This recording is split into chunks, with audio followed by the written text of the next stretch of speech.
we are going to land the plane and let's talk about the Merseyside derby between red hot Liverpool and Everton. Let's talk. Let us talk, man. Let us talk.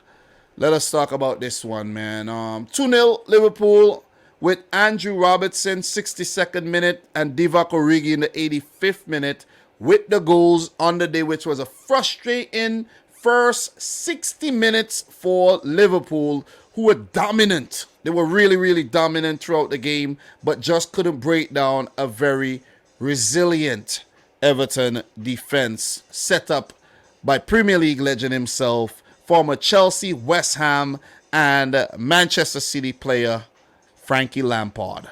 Look, let's take a look at the 11s. Let's not jump the gun here, okay? Let's take a look at the 11s put out by both teams. Let's start with Liverpool. Alisson, Van Dijk, Robertson, Matip, Alexander-Arnold. Very strong back line. Fabinho, Thiago, and Naby Keita favored in the midfield ahead of Jordan Henderson. Still a very robust midfield. Front line, oh man, brilliant. Mane, Salah, and Jota. They weren't so influential on the day. Salah did pick up an assist, but Mane and Jota, they really couldn't break down this Everton backline. And you got to give Everton some credit there for being resilient and actually giving Liverpool a game and not getting pushed over like Manchester United did. You see what I'm saying? Because Everton actually just beat Manchester United. You see? I don't want to use that type of logic, but look, Everton beat United, Liverpool beat United as well. So it means that Everton, even in the relegation zone, are better than United. No, they're not, but, you know, they still managed to pick up a win against United. Jordan Henderson off the bench, Luis Diaz and Divock Origi, super subs. If there was ever a super sub, that was actually the definition of a super sub right there. For Lampard, his 11, and I'll get to the subs. Jordan Pickford, man. I got to say, I'm going to feel really bad for Pickford if Everton eventually gets relegated. This is shameful stuff, man. This is shameful stuff by Everton Football Club. Shameful on top of shameful, right? Because there's something floating around of the money that Everton spent compared to the money that Liverpool spent. And it is absolutely ridiculous. And let me share this with you. Let me just I want to share this. I want to share something with you, man. Let me actually save this image and just get. I really want to share this with you. I want to be very generous right now and share something nice with you, okay? So let us just get this thing shared, and I want you to see what Everton have definitely spent over the last few seasons. Look at this, guys. Look at this. Since summer 2016, Everton Football Club have spent £639 million, and they have made $322 million, which gives them a net spend of what, 317, right? So basically, that's negative 317 to be exact, if I'm calculating that correctly, because you spent more than you actually made, right? So Liverpool, £569 million, still a lot of money, but you get bang for your buck. Well, for Everton, they haven't, right?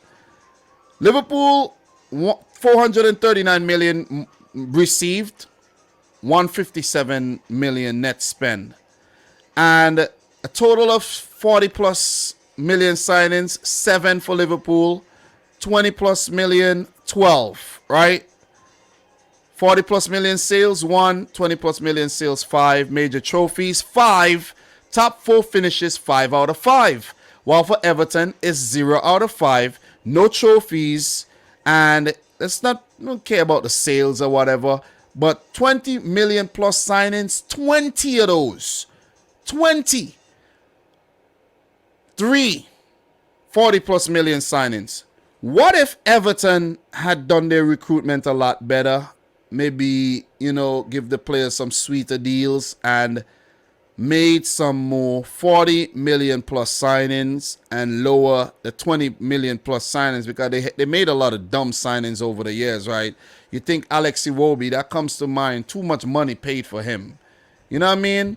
And some of the business they've done this season. Why you bring in Anwar El Ghazi and you're not playing him? You brought in Dele Alli, he hardly plays, right? You brought in Van der Beek, he's injured, man. I don't get it, man. I don't get it. What are they smoking over there at Everton Football Club? Seriously, what are they smoking? They put something, what are they putting in their spliffs, man? Seriously. But anyways, man, forget about the smoking analogies.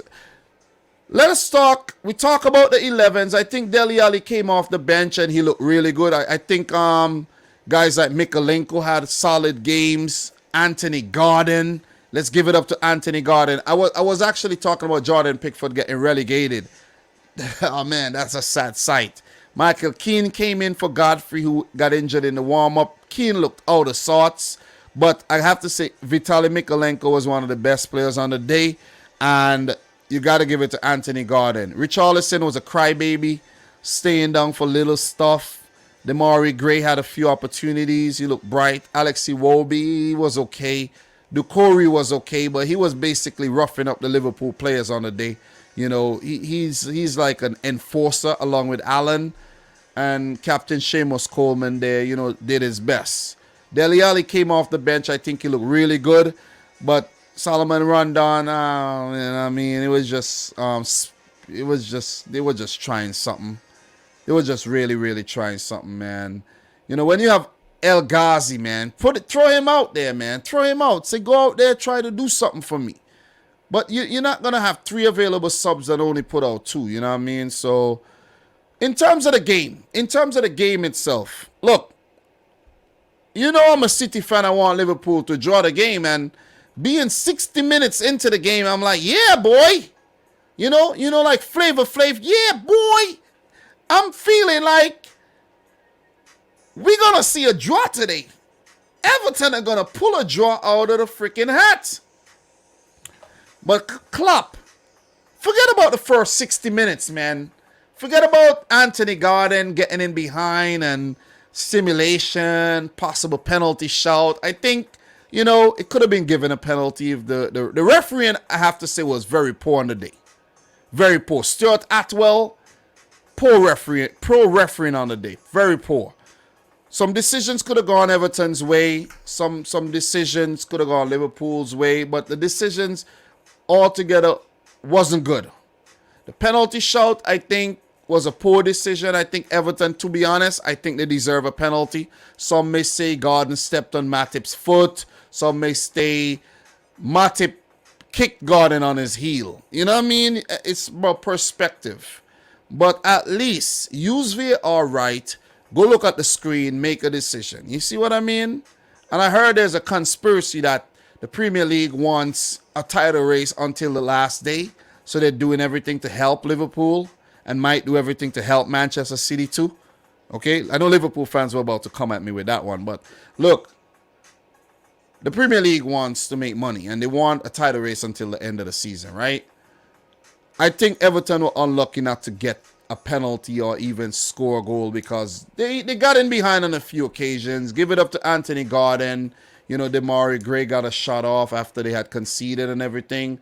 But the main talking point of this match, the main thing about this game, forget about all the little fights and blah, blah, whatever, Richarlison and Doucouré and Mane and Matip and all these guys getting into little things. The 60th minute, man, Jurgen Klopp changed the game. Give it up to Klopp. He did what Lampard couldn't do. Because let's say Lampard had said to himself or his assistant, look, we're an hour into the game. We're doing well. What if we go for the kill? You see what I'm saying? Let's just do something uncharacteristic because of our circumstances right now and go for the kill. Let's go for the kill. Bring on Rondon. Freshen things up. Bring on Dele Alli. Bring on a guy like El Ghazi. Freshen things up, man. Just change things up. No, he didn't do nothing. Klopp said, hey, man, this ain't working. Salamani, Jota, y'all ain't breaking down this team, man. Y'all ain't breaking down this team. What did he do? He bring on Divock Origi, who's renowned for scoring against Everton, and he took off Naby Keita. And then he brought on Luis Diaz and took off Sadio Mane, right? So he brought 2 forwards on and took off 1, which meant that he added another forward to the attacking line. You see what I'm saying? Klopp knew he needed to win this game. It's a no-brainer. You got to win the game. Man City, in mind, you got to win the game. Immediate effect. Bam, immediate effect, man. Give it up to Joel Matip for his runs going forward and his, passing and the build-up and everything. Cause I think he was really the one that started the play, getting the ball over to the right-hand side. Salah linking up with Divock Origi. And immediate impact, man. Andy Robertson with the goal. Brilliant goal. I think Robertson was brilliant throughout the game as well, both defensively and offensively. And I think he deserved the goal. He doesn't score a lot, but popped up, got the goal. He will be hoping to do that for Scotland in the quest to get him to the World Cup as well. And then, to rub salt in Everton's wounds, Divock Origi with the goal. Divock Origi, Divock Origi. I think that was a corner. And Luis Diaz tried an overhead. Spectacular overhead. And inadvertently set up Divock Origi at the far post. Well, through the center. Maybe closer to the far post. That was a good header to beat Pickford, man. So, Liverpool with the 2-0 win. As a City fan, trust me, man, it's painful watching Liverpool win all the time. I'm just being real. It's very painful, especially when they're in a title race with you. Look, if they're in a title race, I don't care, man. You could win as many as you want. You know what I'm saying? As long as we got some distance. But we have ourselves to blame. We were 14 points ahead of Liverpool. Even if they had 2 games in hand, it's still 8 points ahead. And we allowed it to get this close. But I'm loving every moment of it where we still have something to talk about. You see what I mean? And in a game where Liverpool could have easily slipped up, they didn't. They didn't. And they have been in imperious form, man. They have definitely been in imperious form. And you got to give it up to the Reds. You definitely got to give it up to the Reds and Jurgen Klopp and what they've done. So, look, just to do something fun really quick, let us go over quick to Liverpool's Twitter. There's a lot of things that you miss if you don't go on the Twitter pages for these clubs. Liverpool do have Villarreal next in the Champions League. But if you see here, Divock Origi, the derby specialist, right? He loves playing against Everton. But sadly, for Liverpool fans, Divock Origi will be leaving the club at the end of the season. And you see there's a comment there says that please don't let him leave. You know what I'm saying? But he will definitely be leaving, potentially going on to AC Milan. We scroll down some more here. You see FA Cup finalists, Liverpool still in for the quadruple. And we don't want to get any footage on here right now. Let's not get any footage on here. But, Klopp with his punch towards the cop and everything. This is a really nice picture, though. I do have this on a thumbnail coming up with my boy Kyle in the trophy talk. Thiago has been in good form recently as well. So just give it up to Liverpool, man. Give it up to them, man. When the going gets tough, they still manage to find a way to win. And that's the hallmark of a very great team. City, the same. Liverpool, the same. I don't know if I could say the same about the other teams below us. I really don't. I can't. And you know what? I thought about something, man. Liverpool and Manchester City just wants to win everything. Everything. You see what I mean? Everything this season. That's what it is. Are Liverpool going to win everything? Could City, win 2 trophies? Could Liverpool end up with 2? Could City end up with 2? Let us see what happens, man. Let us see what happens. But, this was indeed not the best game, but still, I don't think the Liverpool fans would care. They still went out there and they got the job done. You know what I mean?